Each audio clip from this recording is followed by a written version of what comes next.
Shalom adik-adik, kembali lagi kita akan belajar bersama Kak Okta. Hari ini kita akan mendengarkan kisah legenda tentang Malin Kundang, si anak durhaka. Mari disimak ya. Kisah Malin Kundang berasal dari wilayah Sumatera. Malin Kundang tinggal bersama dengan ayah dan ibunya. Mereka merupakan keluarga yang kekurangan. Karena kondisi keluarga yang sangat memprihatinkan, maka ayah Malin pergi ke negeri seberang untuk memperoleh pekerjaan dengan harapan pulang membawa uang yang banyak untuk memperbaiki kondisi keluarga. Namun, harapan keluarga terhadap sang ayah tidak tersampaikan. Ayah Malin tidak juga pulang. Setelah Malin dewasa, ia berpikir untuk bekerja seperti ayahnya, dengan pergi ke negeri seberang. Ia berharap menjadi seorang yang kaya raya setelah pulang nanti. Malin Kundang pun ikut berlayar dengan kapal dagang yang dinahkodai oleh orang yang di kampungnya. Malin Kundang belajar dengan tekun dari teman-temannya yang sudah berpengalaman dalam berlayar saat berada di kapal, sehingga akhirnya dia mahir dalam berlayar. Suatu hari, kapal yang dinaiki Malin Kundang diserang oleh bajak laut. Beberapa orang telah dibunuh dan semua barang dirampas oleh bajak laut. Malin Kundang bersembunyi di ruang kecil yang tertutup kayu. Malin Kundang berada terus di kapal itu dan terseret oleh ombak hingga sampai ke sebuah pulau. Dengan sisa tenaga yang masih ada, Malin Kundang menuju ke sebuah desa yang subur. Ia meminta bantuan kepada penduduk di sana dan mulai bekerja. Malin Kundang adalah orang yang rajin dan gigih dalam bekerja. Karena kegigihannya itu, dia menjadi seorang yang kaya. Banyak kapal dagang yang sudah dimilikinya dengan ratusan anak buah. Kemudian, ia menikah dengan seorang gadis. Suatu hari, Malin Kundang dan istrinya pergi berlayar bersama para pengawalnya dengan kapal yang begitu megah. Ibu Malin melihat dua orang berdiri di atas kapal megah tersebut dan yakin bahwa itu adalah anaknya si Malin Kundang.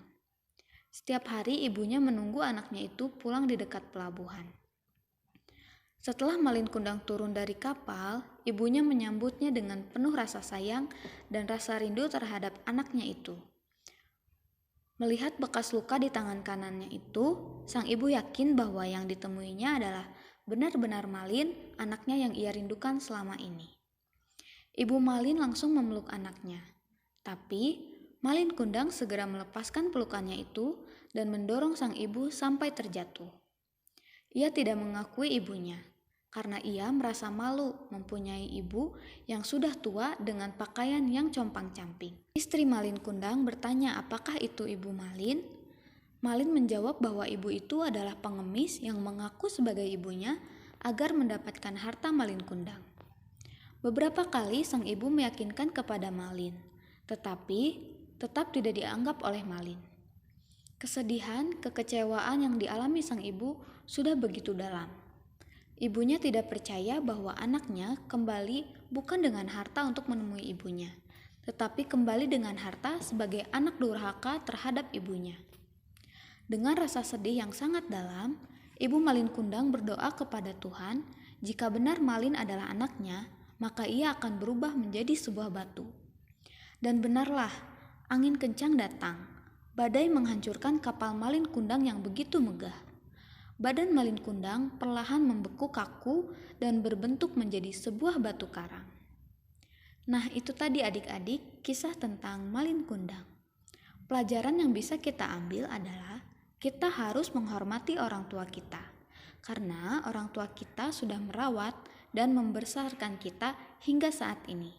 Sebagaimana yang firman Tuhan ajarkan di dalam Keluaran 20 ayat 12 yang berbunyi, hormatilah ayahmu dan ibumu supaya lanjut umurmu di tanah yang diberikan Tuhan Allahmu kepadamu.